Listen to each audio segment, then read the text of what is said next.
Des soldats rwandais chargés de la surveillance du site dans le cadre du soutien au Mozambique dans sa lutte contre le terrorisme. Total veut y voir aujourd'hui encore un gage de confiance après les graves accusations dont le groupe français fait l'objet. Dernière en date, la plainte déposée par une association allemande pour complicité de crimes de guerre.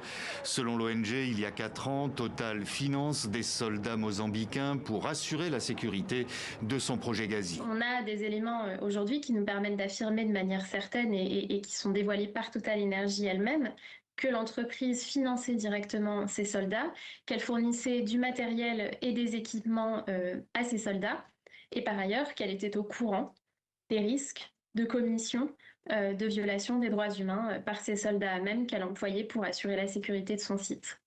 Face aux attaques djihadistes sans précédent dans le nord-est du pays en 2021, Total suspend ses activités, déclarant l'état de force majeure. Plus de 1400 morts et des milliers de personnes qui fuient les combats pour se réfugier notamment près du site gazier.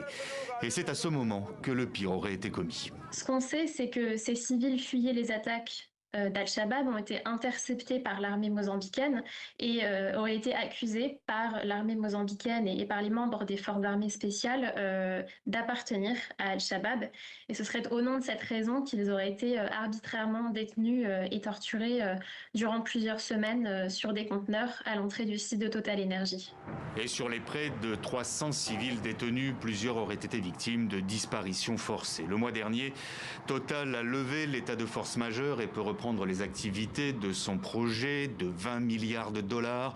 Le groupe n'a toujours pas réagi à ces accusations, mais lors de leur révélation par le site d'information Politico, il rejetait tout en bloc.